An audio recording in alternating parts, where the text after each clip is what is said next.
Okay, we're live. Hi, this is William Ramsey. Welcome to William Ramsey Investigates. On today's show, I have a very special guest. Her name is Dana of the Rotting Jewels, and I followed her on Twitter. I follow really fascinating research on things that I've studied, the Process Church.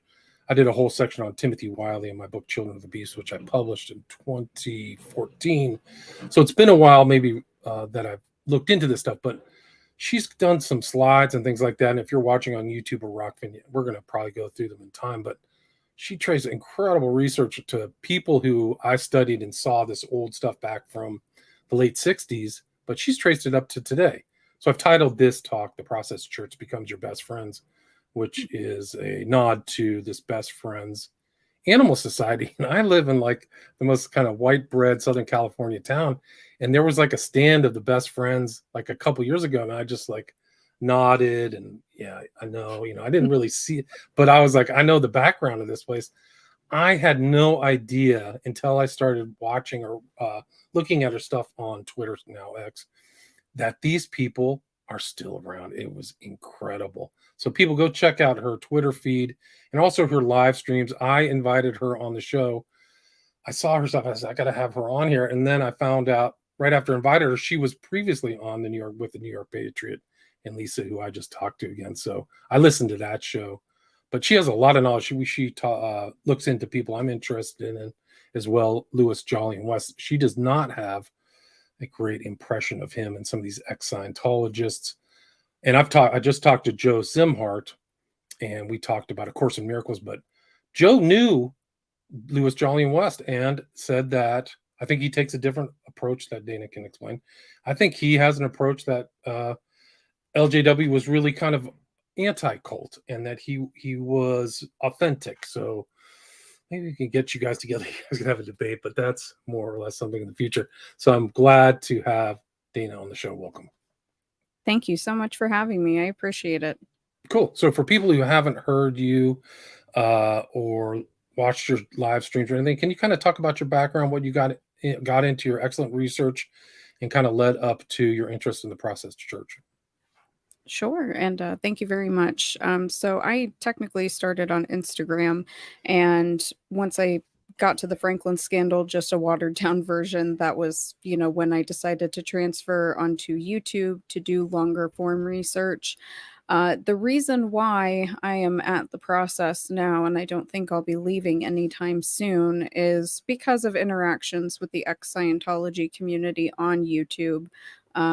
There seems to be a lot of adoration for the late Dr. Louis Joyland Jolly West, specifically, as you stated, his sort of perceived anti cult stance. And with the best friends, or the process, as I call them, because I've proven that it's them, with Leah Remini, because she is one of the most well-known ex-Scientologists specifically, I noticed that she had the Best Friends Animal Society as an approved charity, and she blocked me as of a couple days ago and is deleting comments of people inquiring the same question on YouTube streams. So I might have struck a nerve. I don't know, but I guess we'll find out. I would assume you did. It's probably her people too. Like if they're really following closely this kind of stuff, it must be a sensitive subject matter. So you actually kind of went through and traced some of these older pictures of these names. Like all of the process members have like fake names, right? So you traced their real. Yeah. Can you talk about that? Yeah, absolutely. So, particularly the reason why it started was because of love, sex, fear, and death. So, I've been in communication with two elderly Scientology whistleblowers, Mike and Virginia McClary, and they've documented L. Ron Hubbard's intelligence ties. So, in Love, Sex, Fear, and Death, Timothy Wiley talks about being in Tangier with Byron Geisen and William S. Burroughs, and I think he mentions John Starr Cook. I'm not sure. But Ron Hubbard specifically also was in Tangier with John Starr Cook and Miles Copeland and William S. Burroughs as well. And so immediately I'm like, wait a minute, that's not a coincidence because Tangier is such an obscure place.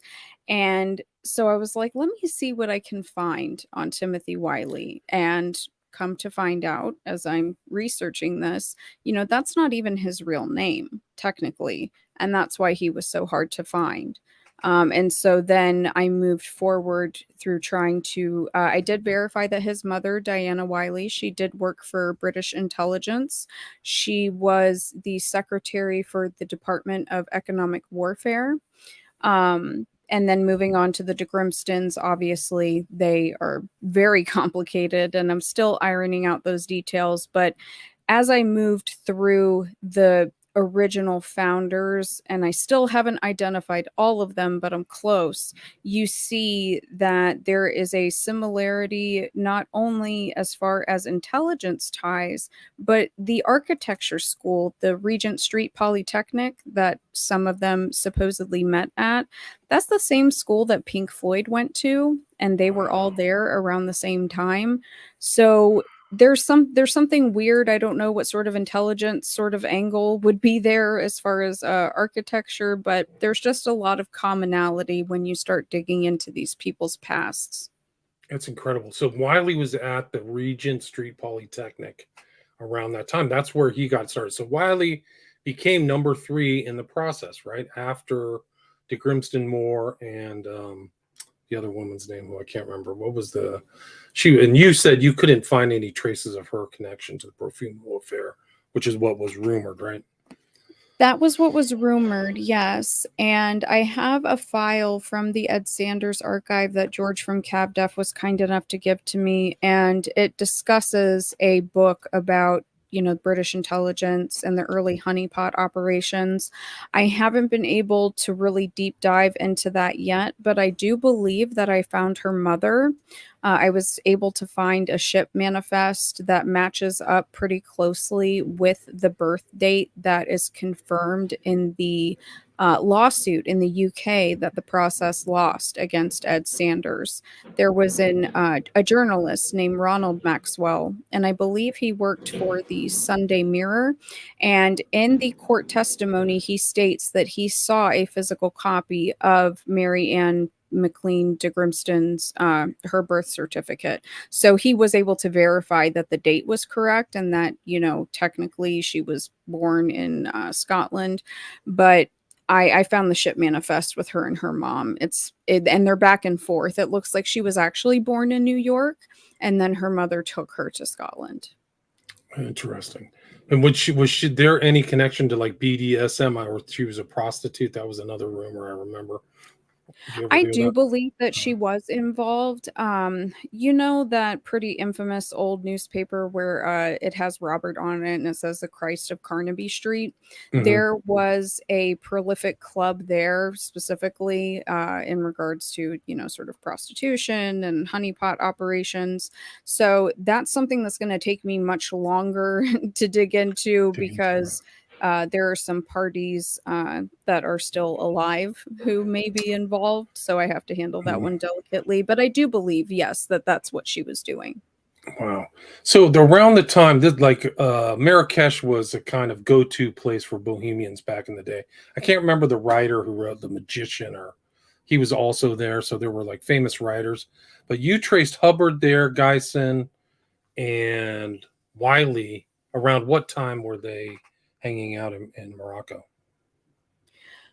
Oh, I want to say it was, I don't know when, I can't remember when Wiley said that he was there with them. Let me see. What year? I'm just curious. The reason I know is because when Hubbard bailed out of the U.S., he was on a ship in the Mediterranean, and they would stop in Tangier. And I always thought that was curious, like what's he doing in Morocco? It's not your kind of standard American place to go. And also the other thing about him being in intelligence, I think it was Fletcher Prudy, he said Hubbard's total war record was baloney. Like it was a legend. Like it wasn't, he had all the hallmarks of like an intelligence agent. And that's somebody from the inside. Yeah. Have you heard that? I absolutely agree. There's so much to L. Ron Hubbard himself, but yes, it is the hallmarks of an intelligence asset, the way that he moves. It's kind of bizarre. The ex-Scientology community as a whole kind of paints him as this blubbering idiot who just happens to move around the world like an intelligence asset. So Right.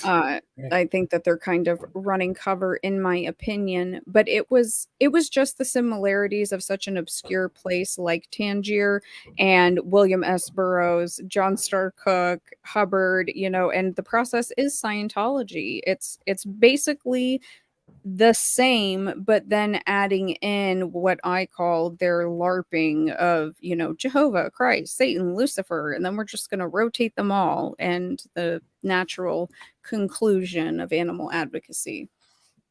Right. And so they are considered an offshoot. I believe that de Grimston and his wife, McLean, were declared suppressive persons, right? Wasn't there a paper that was found? So they were on the outs.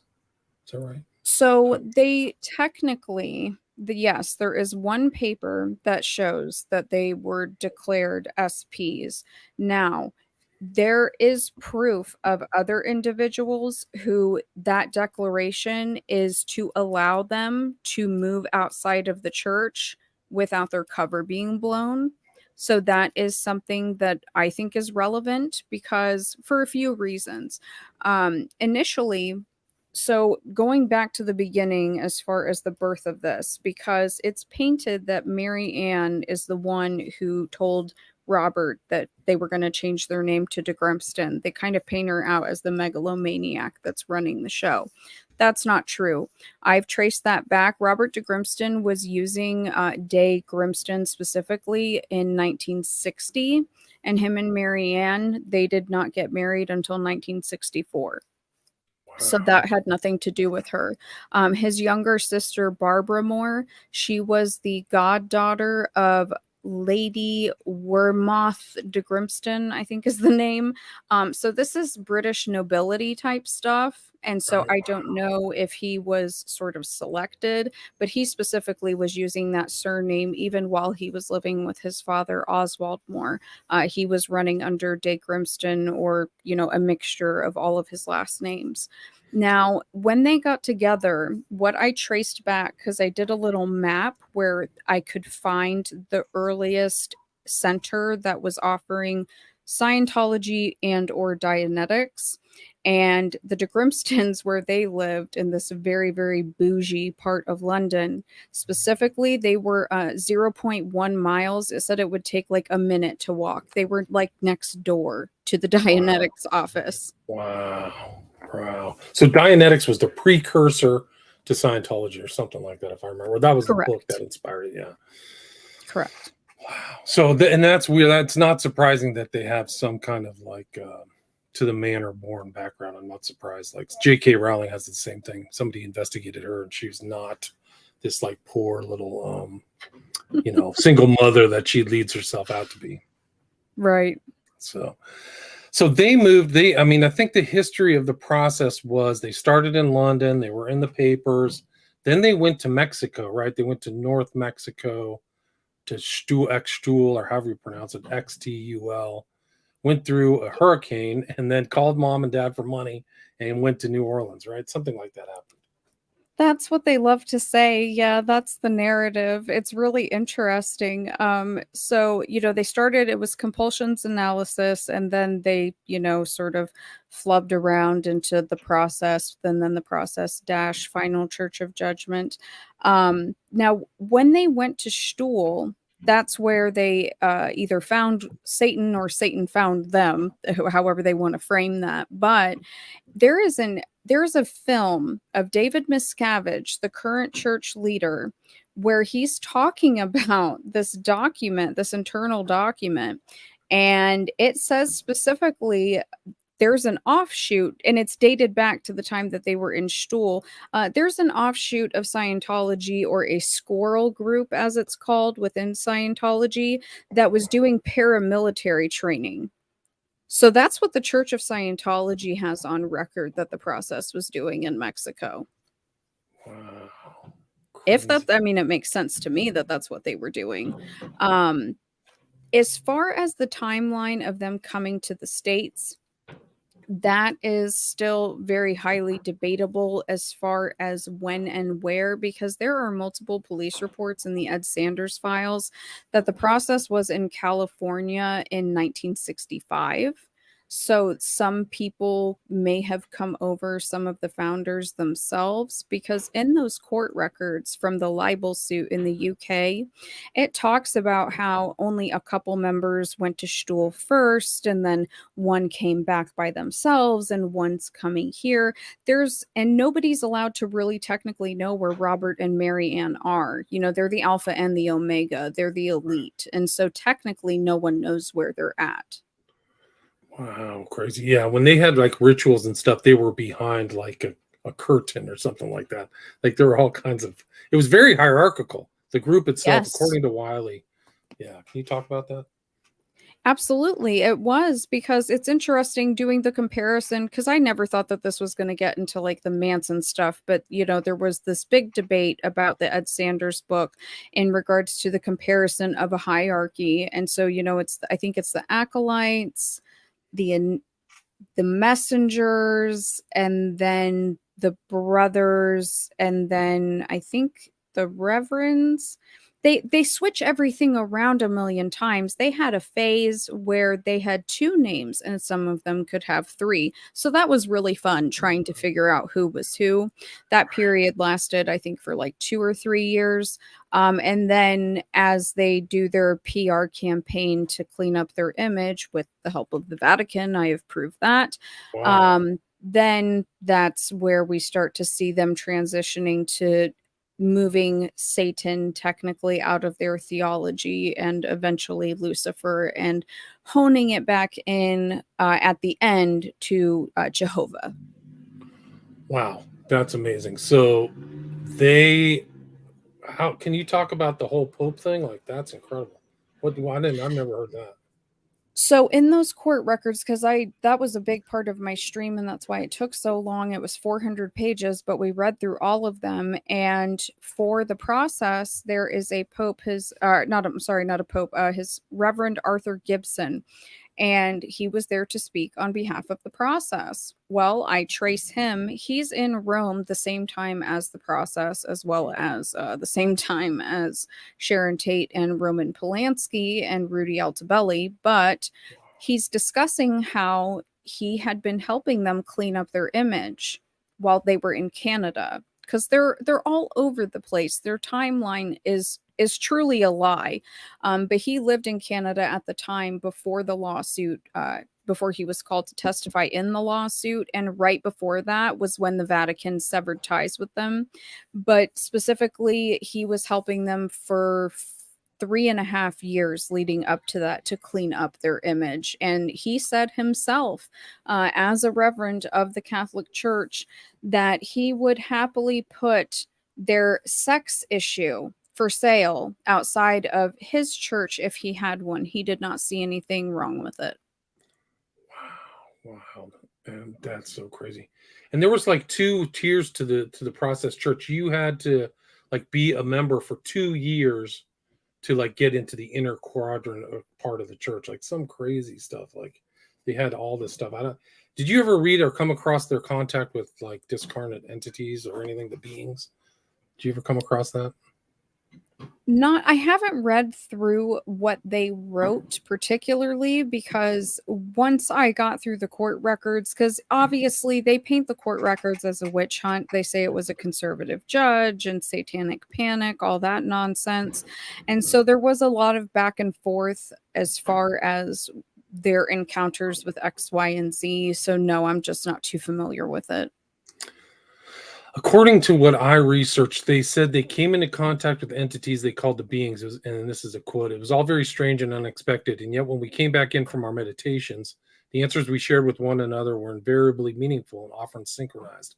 We tested the beings as best we knew how until we grew increasingly confident in them and trusting in their counsel and guidance." So take that for what you will. I don't know. But yeah, exactly. I mean, you can't trust anything these guys are up to. They have all fake names. They put out fake stuff. You don't know like how deep. I mean, so you're thinking that the whole story of New Orleans is just for public consumption. Is that what you're saying? I think that the timeline, yes, absolutely. Because, like I said, there are reports that there were parties that were specifically in California. And by the time of that court case, that was in 1974, they said that they had 500,000 members worldwide and they were in over 100 cities in the US. That's a short amount of time. Do you think that that's true? I think Absolutely. they had that many members. There was somebody from the inside who said they thought the process was so strong they were going to take over the country. Like that's how powerful they felt inside, even though it was all secret. And this is what Timothy Wiley said also in his book. He said, "As we are being immersed in a mystery school, that the secrets rest there." I mean, it's crazy. I Yeah. agree. I truly agree, and I think that that is what Best Friends is doing. They are accomplishing that slowly but surely. But yeah, I absolutely think so. Like I said, they were all over the place, and it's kind of interesting because they're trying to jet out of California and make their way to Toronto right after what happened in California as far as the Manson murders and the LaBianca murders. But there's police reports that they were still there, that they were in San Jose. There are multiple police reports, eyewitness reports. And then obviously, yes, they're in New Orleans. They're also in New York. They're in Boston and Cambridge. So they were everywhere. And in Texas, I believe, as well. Wow, I didn't know that. And I remember there was kind of an infamous meeting between Leary. He joined the Process Church, but never went back to any meetings. What's your Right. take on the Process influence on Manson and the family? What's your take? I think that it can't be understated at Yeah, all. yeah, I think I so have too. very strong feelings about that because George got me because he was going to the archives and I said, I need anything you can give me from 68 and 69. And they had a Council of Masters meeting specifically run by the gentleman on that first slide that you showed, Christopher DePire, aka Father Lucius Nestor. And he is one of the founders. His younger brother, Jonathan DePire, aka Gabriel DePire, works at Best Friends today. And that gentleman right there also went to Kanab. But that meeting that I'm holding up next to him with the red arrows, that was a Council of Masters meeting that they had 5 days after the death of Sharon Tate. And specifically, they closed down their Rome chapter. And again, like I said, Sharon was in Rome. Rudy Altabelli was in Rome. Roman Polanski was in Rome. And per the IRS, Robert de Grimston was in Rome the same time as Sharon Tate leading up to the murder. Wow, that's great, crazy. And Manson infamously said, "Robert de Grimston and I are one." Like he said all kinds of crazy stuff that ties him to the process. And a lot of that language and stuff is process language, the family's It, process, all that stuff. Absolutely, it is. And there's a really old interview with George Clinton from Funkadelic where they ask them about, what happened with Manson and if that affected the band just when they were putting out their albums. And they said, well, Manson was hanging out with the Final Church of Judgment, but we were hanging out with, the Church of the Final Judgment. Well, I found a newspaper specifically, and it was the only press statement that was put out by the Church of Scientology in this really old newspaper. The Church of Scientology called it the Final Church of Judgment, which is kind of weird that that's what Manson was calling it, because there is also an internal, what Scientology calls red box documents, that a pretty well-known ex-Scientology author who has been battling with me about Dr. Jolly West because he just loves the late Dr. Louis Joyland Jolly West. But per that man, the church has, and he has a copy of it, that L. Ron Hubbard and Mary Sue Hubbard, they were aware of what the process was doing, and they were not worried about the process. They were worried about the bad PR from Manson. Wow, interesting. It's incredible. The real story of these guys is really off the charts. The real thing that kind of attracted me to Wiley is he was friends with another person I studied, Genesis P. Orridge. Was hanging around with all, Mm-hmm. and who met. There's pictures of Orridge with Burroughs and Geisen. They were huge Burroughs and Geisen fan. him and Christofferson. But once I got Wiley, there is a, like I have my quote here from a book. Wiley says a lot was happening in those years. Things were coming out of the woodwork. Crowley was being re-examined. Like they knew Crowley. I mean, they were post-Crowleyites, but it's incredible. And here's like the list of their things: acolyte, initiate, outside messenger, inside messenger, prophet, pre-celebrant, master luminary, the Omega, Robert de Grimston, and Mary Ann McLean, also called the teacher and oracle. Yeah. Yes, and the inner processian and outer processian, that's kind of similar to Scientology language as well. There's a lot of similarities. The way that I've compared it to Scientology working with these whistleblowers, and they agree with me, is that it is just a dark mirror, but otherwise there's not really a difference. It's just a dark mirror of Scientology. Wow, interesting. Yeah, and didn't they do the whole like compulsions analysis is like Scientology's when they get the cans out? Didn't they still use that? I thought maybe I'm wrong. I don't know. No, they did. You're absolutely right. They called it the P-scope, though. Okay. That's what they used, was the P-scope for their auditing. But I mean, a lot of the berating from Marianne, things of that nature, that's still just like auditing, just you're not necessarily holding the cans. You know what I mean? Right. Yeah. I mean, I don't even know if that auditing thing even works. It was a huge cash cow. They got the Scientologists to pay like $3,000 or $4,000 for it, and like people took it apart. And it's like, yeah, this is like a Radio Shack, radio transmitter or something. But people would just pay everything was expensive in Scientology, actually.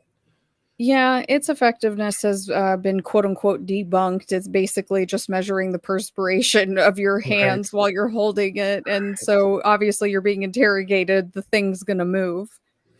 So the Ed Sanders has an archive. Yeah, you said he was still among us. He doesn't answer to people, though. He doesn't. I think I sent his wife an email a while back, and it was just, sent out into the void.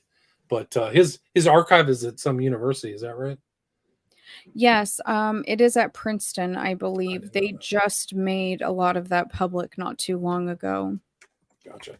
Have you ever heard, just on a side note, somebody's looking for the archive of Ted Gunderson? Have you ever come across that or found it? I know he graduated from Lincoln. He graduated Lincoln, Nebraska, one of the schools there, University of Nebraska or something like that. If anybody out there in the listening audience knows where you can find the Ted Gunderson archive, or if there even is one, please send me an email. So sorry about that, but I'm interested. That's okay. That's a great question. Yeah. But so they had all these members, and then they morphed into the foundation. Like I'll show it in the slides. So they kind of rebranded in the late 70s into some kind of pseudo, almost like Aurelian cult symbol, like a swastika. And then best friend showed up. Like, can you trace that progression? Yes. So that's what I call their silly little PR campaign, where they're like, "No, we're not Satanists. We're not doing anything wrong, and they're trying, and they do it successfully, where they have a period of taking like I'm reading one right now on my screen. New Crusaders for Jesus face perils to carry message. They're taking the gospel to the streets. So they're trying to kind of twist it around and make it appear that their theology has changed. But what they've done, and this actually happens almost right after what happened with Manson, which is what I think is interesting, because some of this stuff I've traced back to the early 70s. So right here, I'm looking at a Christopher DePire, a different article, and it says Satanist dogma rejected, founders progress. So what they do, they have the split, so to speak. And with Robert de Grimston, and this is just my conspiracy, but I think that Robert was running a parallel operation specifically where he took the sort of Satanist dogma and these guys took everything else. And they just slowly whittled away They took out Lucifer, and then they moved away from the Jesus movement and adopted the Jehovian aspect. But in these newspapers all over the place, they're still saying the end of the world is coming. They're just not adding the satanic touch, so to speak. And eventually, then we get to Utah. Well, now, as far as animal advocacy, people question why that's where they end up. So, William Sims Bainbridge, he is a major sus lord. He works for the US government right now. He is very into cybernetics and wants all of us to live in a permanent World of Warcraft game. He was involved in the process, and he And wrote wrote a the book book. about it, right? Yeah. Yep, that's him. That purple book, Satan's Psychotherapy Cult, I think is what he called it. Right. And then he Fake wrote another book. everything. He wouldn't name anybody. Yeah. Yeah, yes, the fake names. It's like he's Yeah. almost writing like a novel, but he's telling Yeah. the truth. He's just changing their identities, and he does a terrible job because it's very obvious who he's talking about. But he wrote another book about the revival of the process, and then he wrote this fantastic scholarly paper, and it talks about the transmutation of the process's theology. And as he breaks it down, he discusses how in their publications they were highly focused on, anti-vivisection, but they were very graphic. And they said continuously that hurting an animal is the ultimate sin, that is the greatest sin. And obviously, in order for things to be restored here on earth, humans need to be destroyed. These people were calling for the destruction of humanity. Wow. And animals are pure and no harm can be done to them. So, as he stated, it is the natural conclusion or the natural progression of their theology. This is not a radical conversion whatsoever. Wow. It's incredible. So they all just moved to like these rural areas. So if you're watching on this, you can see their website here, Best Friends, and it's in Kanab. So that's KNAB, which is south, very south. It's actually right on the border of Arizona, I think, right? So it's right on the border near St. George, so the south part of Utah. Very rural, actually. They own all of Kanab almost. Oh, really? The whole city? Wow. They Wow. own so much property, it's not even funny. Wow.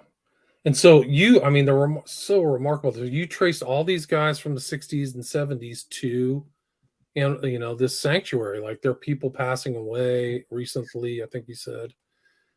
Some of them have passed away. Yes, I think I have one member of what it, transferred from the Council of Masters to the Council of Luminaries. But I think that there's one person left that's still alive from that council.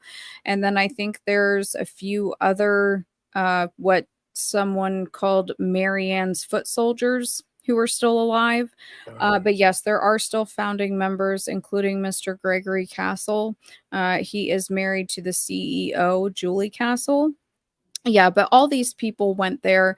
Now, some of them, and I'm working on this angle because they also had branches of Best Friends in New Mexico and in Arizona as well. So I'm looking there too, because a couple of them, their addresses do reach to that area, but they're still involved in some of the day-to-day activity in the early stages of Best Friends in Utah. That's him.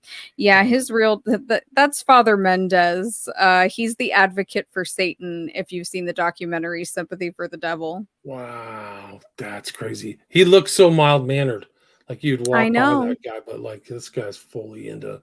They did heavy ritual, eyes wide shut, magical rituals and sex magic and all that crazy stuff, right? Yes, these are the same people. It drives me nuts. I think it was last year. Faith Maloney is the name that she ended up choosing for herself, but that was Mother Hathor. She's in a picture, one of the most famous old process pictures, where they're in Toronto, and it's Father Lars, and he's standing in his garb, holding his hands out, and the cross is behind them, and everybody's sitting in a circle. She's in that photo. She just died last year. Wow, crazy. And that that documentary they did, Sympathy for the Devil, is very sympathetic to the process, right? It's not very critical at all, if it is at all. It's very sympathetic. It takes the satanic panic angle of, they were just being unfairly maligned and they were trying to be edgy and they just happened to be, so well funded that they could travel all over the world so quickly and hang out with celebrities and politicians and the like. It's amazing. Yeah, they're well connected. I mean, I think it was in Helter Skelter that there was like something that he wrote about the process showing up to talk to Manson, and then they shut up, right? Like that's the number one true crime book of all time, and then the process is in there. I'm trying to find the Mother Hathor. Is that her? That's it. So she's sitting right there. Yep. So that's Father Lars in the middle. His name is technically his birth name is Harry Hirano, but on the best friend's site, his name is listed as Stephen Hirano. And to the right of him in the photo sitting down, that is Faith Maloney, aka Mother Hathor, and she has a bunch of other names. I've traced her back. Like I have their naturalization papers, most of them. Some of them I've found what I can of their birth on Ancestry. So it's incredible. And what's your take on the kind of Son of Sam or Sons of Sam angle? Do you find, I mean, that's really kind of that's what Berkowitz said, right? Is the process had some connection. I haven't finished it. And this is actually my first time reading The Ultimate Evil. So I definitely see why there are some issues with his research. However, the conclusion thus far, I'm probably about halfway through it. He's 100% right. David Berkowitz, absolutely. This was the process. I fully believe that because I'm having to go back through in the section of Love, Sex, Fear, and Death where they put the little pieces of publications with photos. I mean, I've had to sit there and compare photos next to each other because they're maybe 5-10 years apart, and that's how I've been able to identify some of these people. I've got a long way to go, but these are the same people 100%. That's so creepy. They've been around for decades. I cannot believe it. Like when I was researching it, the process, I just thought it was over. I mean, in my mind, I just couldn't imagine. I just thought Wiley's around, but these people are still organized and still around. They just shapeshifted or something. It's crazy. And so do you think that they were involved in the Arliss Perry situation? Oh, okay, well, absolutely. I think so too. It makes sense that there was more than one, and that was a fully ritual murder. It was like done on Crowley's birthday. I wrote an article about it a long time ago. It's somewhere online, but like it's Crowley's birthday, and it was at the Stanford Memorial Church. I have personal friends who she worked. I mean, I don't even know if I want to share this. I grew up in Palo Alto, and I knew people she worked with. Like, how crazy is that? Terrible. Like but that's terrible what they did to her. That's awful. Yeah, no, they did the worst. And but I mean, these people, because I was in the archives and it was just a weird little audio file, but it said it was a process interview, and I said, okay, let me just click on it. Still don't know who the people are. But it was this podcast that was trying to get an interview with, I think he ends up landing on Michael Mountain as his name. They were trying to get an interview with him, and it was shortly after the Lou Kilzer article came out from the Rocky Mountain News in 2004. That was like the first time, technically, I guess, that an article had shown, hey, these people used to be in this really crazy cult. What's up with that? Why are they running an animal rescue now? And you listen to the PR lady on the phone with these two guys, and she's threatening to sue them. Immediately. They are so lawsuit happy. And so I think that's why they've been able. Yeah, it's yes, it is. Yeah. Yes, sir, it is. That is exactly right. Yeah. Oh, wow, that's crazy. This is an old article. I wrote this 10 years ago, but it was just like something I grew up in. And the rumor is that Arliss Perry was found at the very center on that the dais where they hold the ceremony at the center of the church, and that they moved her body. Did you ever hear that story? That's what I heard too. Yeah. Yeah, crazy. So yeah, really dark, heavy duty stuff. And then, we're kind of over, like the processed church had really nasty stuff. Kill, kill, kill. The world's ending. You got to do this. There's a lot of very There dark is. theology. Yeah. And it's interesting because, so obviously in the court case in the UK, they have to have people come in and testify on both sides, and they have mental health professionals come. And one of the women, it was Tessa Ventris. So she was one of the children, quote unquote, when you see those newspapers from when they're in Stuhl, and a couple of the parents sent the solicitor to go get the kids, and they're like, Right. they're out there and half naked and they're starving. What the hell's going on?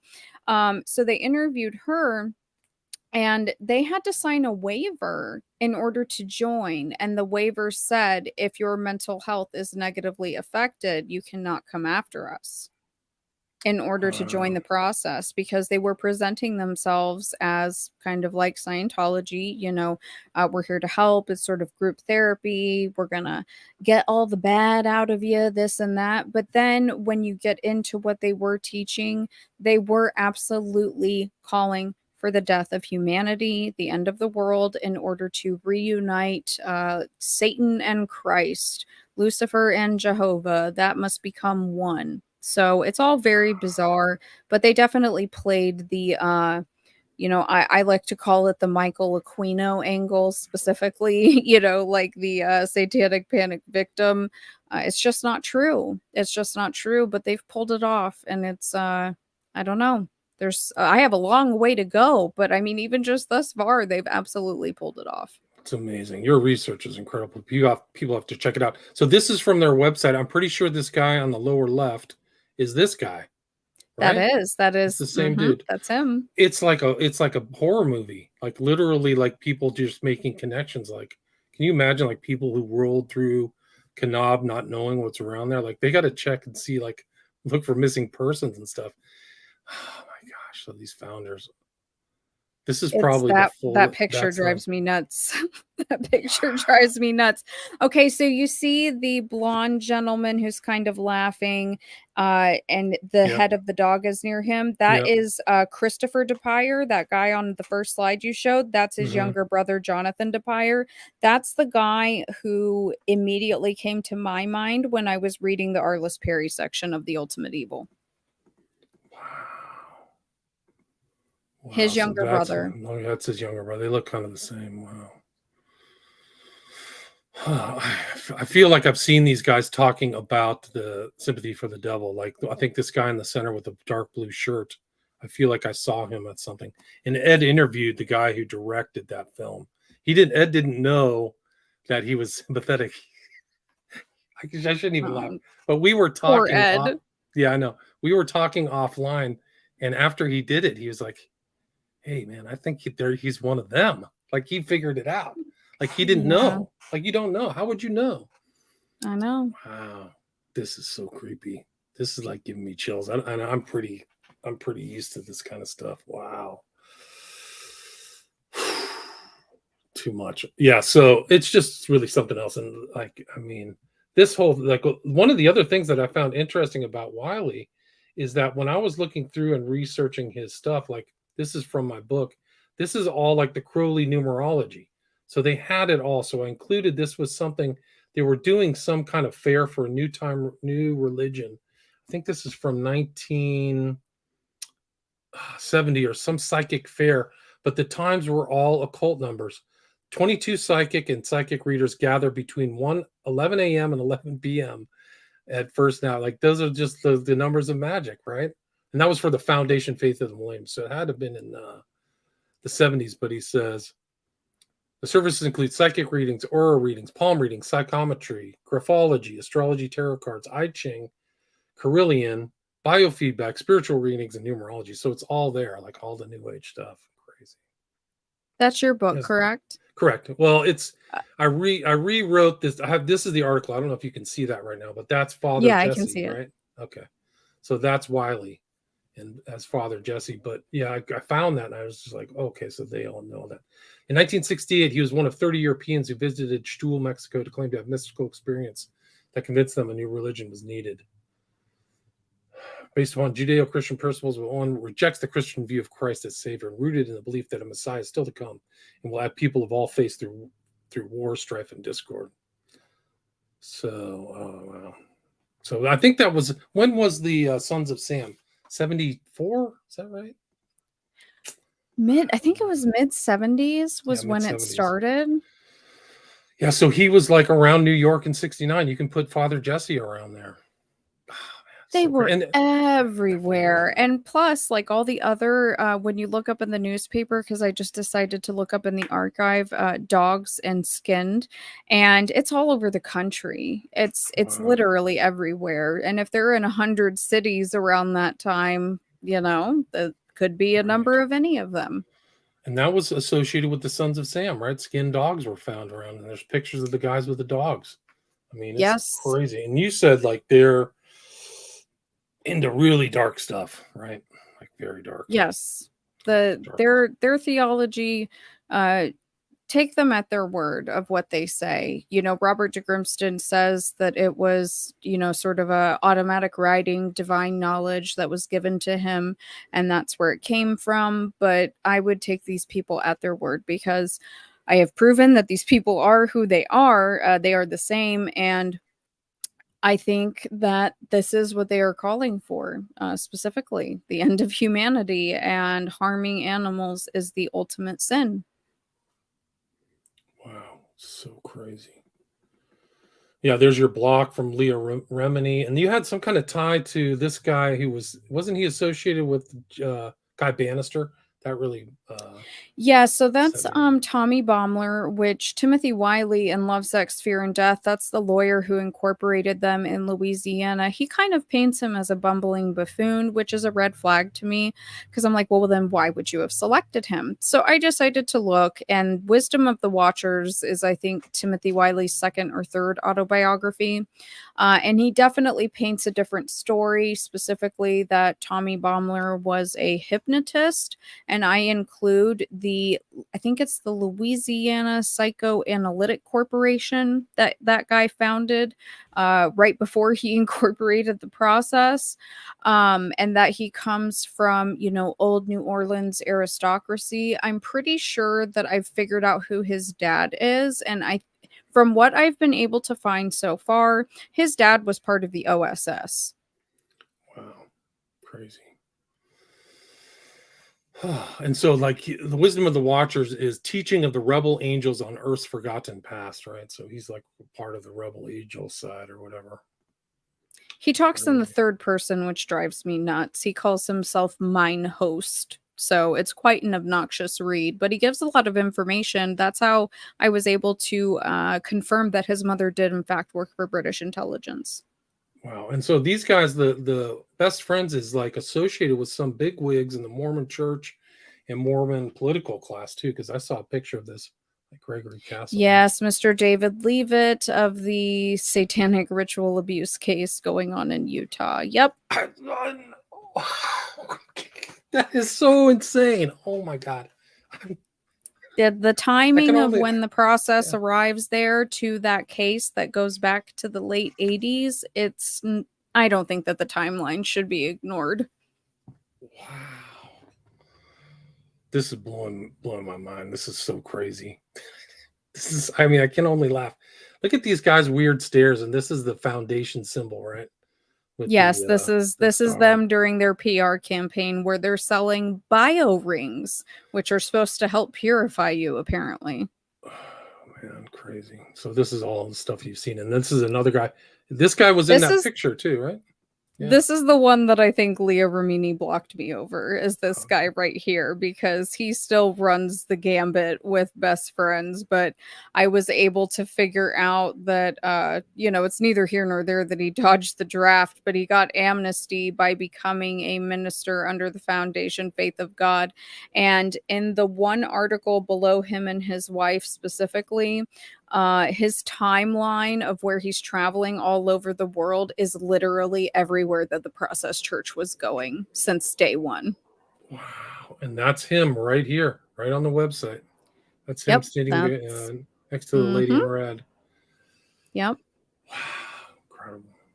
There's Gregory Castle, Ren's best friend. So you found some newspaper articles.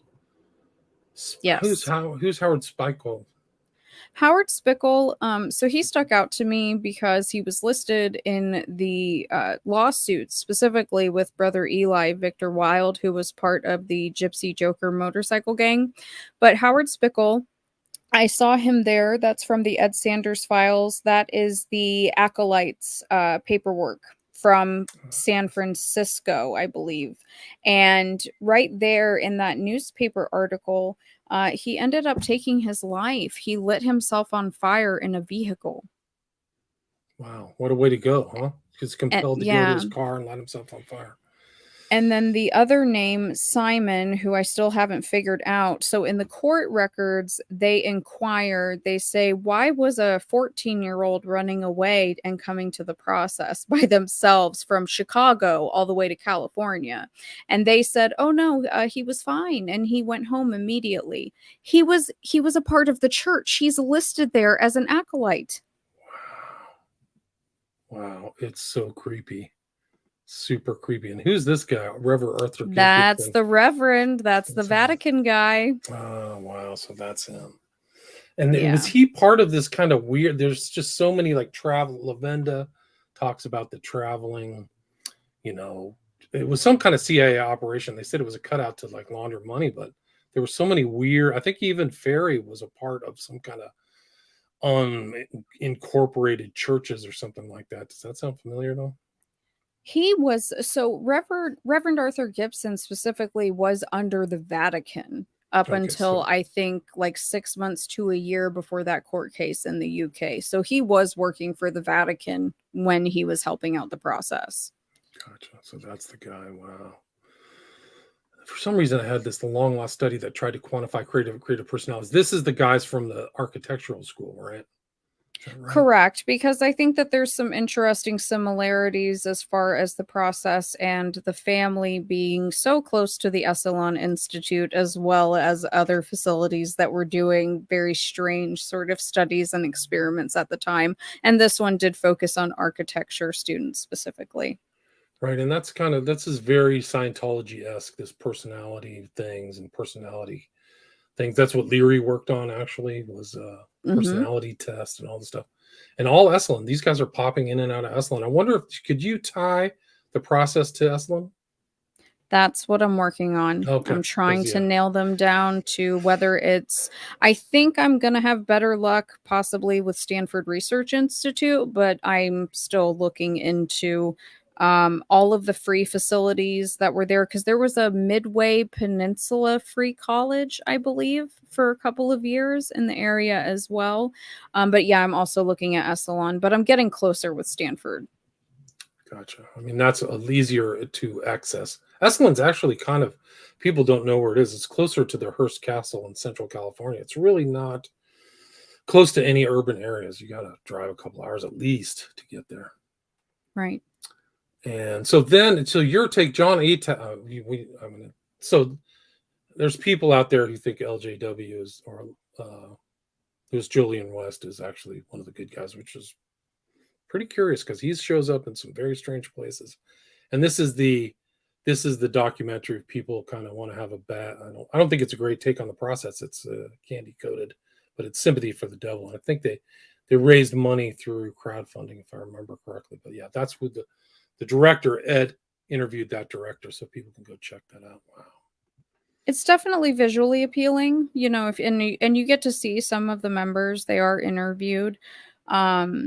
As far as the stuff with Jolly West, that was actually technically, why I came back. Like I started on YouTube is because the ex-Scientology community is very sympathetic to many CIA doctors that were on the False Memory Syndrome Foundation board.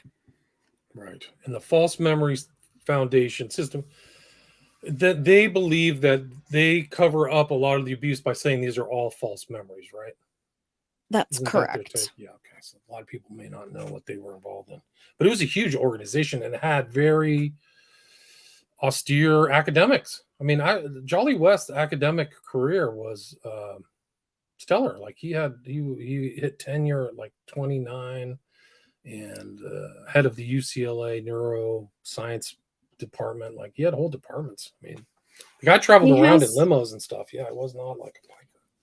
He had an interesting tenure. His tenure is very similar to L. Ron Hubbard in that way, where he seems to be getting fast-tracked for certain things. And so I do think that he was groomed from an early point in his career specifically. And then as far as the anti-cult movement, it's presented one way that they're trying to help, but in reality, there was a lot of the very questionable and unethical deprogramming stuff that was going on, as well as, I mean, if people want to call it MK Ultra, obviously a bit more underground because Dr. Louis Joyland Jolly West wanted to do the Violence Prevention Center, but there are some Senate hearings out there that detail that they were actually already doing some of that stuff, and he was involved in some of that. Yeah, there's no question. He injected himself into Patty Hearst's trial. Like, he said, "Oh, I'll give my advice for free." So he shows up there. He's in the Haight studying the hippies with like a bunch of graduate students, and then shows up in JFK. I mean, amongst other places, but like, yeah, who else I found showed up at Patty Hearst's trial and was on her defense team was Alan Dershowitz. No. Yeah, No, I found that in wow. a really old newspaper. So what you had was Martin Orne, Margaret Singer, Jolly West, all three False Memory Syndrome Foundation board members, and then Alan Dershowitz as well. And Bailey, F. Lee Bailey, right? Yes, so, and like, yeah, it's a mess. It's like the OJ squad revisits. Yes, I mean, literally. Yes. I mean, F. Lee Bailey was too much. If you saw him in person, like, he always sits down, but he has this huge belly. He almost looks like a cartoon character. It is too funny. And really skinny, like toothpick legs and a big. He must drink a lot. That's my guess, but probably. Which cult Joker has which cult program? I mean, guys, you got to check out her work. She's doing this great research. Really fascinating. I just am blown away that you could actually trace these people to best friends. I had no idea. Do you have time for a few questions? Sure, I'm happy to. Okay, let's see. Does Dana think Maury Terry's theory about process church being involved in Son of stand up? Yes, she just said that. I know some are trying to discredit. That's true. I talked to a guy Manny Grossman. He discredits the ultimate evil and the process, even though he talks about me out. Yeah, he's cussed me out randomly. Even before I started this research, I said, I just don't buy the lone nut theory. Jolly West put that into the American psyche, in my opinion. I don't buy it. It doesn't make sense. Yeah. I don't know. Manny kind of, I mean, he was on site, so he had the benefit of walking around and making these connections, and then he just discounted it all. I think that's what he did. It was so strange. I don't know what the heck's going on. Manny, you can send me an email. And then they tried to get me involved. Yeah, they were trying to get me. He was squabbling. Oh, no, he was squabbling with one of the guys who got shot. And then they tried to get me involved to like mediate. I'm like, nope. No. Yeah, no way. Jonestown stuff connected with this stuff. Did you find any connection to Jonestown or Jim Jones? I don't want to go there yet, but there's so much stuff in the Sanders files that eventually, yeah, absolutely, we're going to be hitting every single thing. Yes. Wow, that's crazy. And like the thing is like the addresses in San Francisco in the Haight, that there were like I think Manson lived like 2 blocks away from the Process Church or something like that. Like, there were all kinds of people close to each other. Even when Jolyon was there, like, I mean, you could almost do a show on the Haight at that time and see all these characters that are so close by. Anger, Manson, Bouzoulet, Process, West, the Free Clinic, all these. And I did the MK Ultra Music as a Message. Like, they were doing they knew that meth made people crazy. They tested in rats there. Absolutely. And Ken Kesey and the Merry Pranksters. I mean, it all ties in together. Sure does. Here's another one. Has she ever looked into the Montauk Project? Not yet. I know what it is, but I haven't really dug deep into it yet. And then, which cult deprogrammer is the worst? Do you have any thoughts on that? In my personal opinion, I think it's a tie between Stephen Hassan and Rick Allen Ross. Oh, interesting. Interesting. Those two guys, I mean, those guys, I didn't know that they have you ever heard of the Synanon cult? I've done a couple shows. Paul, I just, found out this year, Paul Morantz, who I interviewed, passed away. So rest in peace, Paul. I interviewed him. He was the guy, I don't know if you've heard this, but he was the guy they sent the snake to and it bit his hand. Oh. Have you heard that story, Dana? No. Oh, yeah. No, he was like, Synanon was like kind of Scientology was around, but it was almost a Jim Jones precursor. Like he had the whole loudspeaker where he would drone on, and Paul Morantz sued him. He was a cult kind of lawyer, and they one of the cult guys went up to his house and put a snake in his mailbox, and it bit him, and his hand was desiccated. Like he could not use his hand properly. There's kind of semi-famous pictures of him, and R.I.P. Joker, R.I.P. Paul. That's terrible. Yeah, it was terrible. And I went to talk to him, and I just instinctively stuck my hand out to shake his hand, and he stuck his injured hand into my hand. So I didn't even know. I was like, oh, crap. I wasn't even thinking. But I would have done the same thing, honestly. He had to live with it the rest of his life. I tell that story. He gave me a good story. So anyway, Andy, I had like a 3-hour interview with the guy. He was very sharp lawyer guy. So Synanon, yeah, that's that. Paul Dieterich was the guy's name. I can't believe I can remember that name. Dana, all of the cults tie in together. So yes, we'll get to all of them eventually. Yes, they do. Yeah, they learn from each other. We are at the hour mark, Dana. Where can people find your excellent research? You can find me on YouTube and Instagram, Rotting Jewels, and on Twitter, I am Dana Doodah. Dana, Doodah, right? So it's at Dana Doodah. I'll put links to all that in the show notes. And what's on the horizon? I mean, it sounds like you've got some projects, in the future, right? We've got. I have to solidly identify all of the process members. I think we're going to be circling back because I've tied the process into Operation Gladio.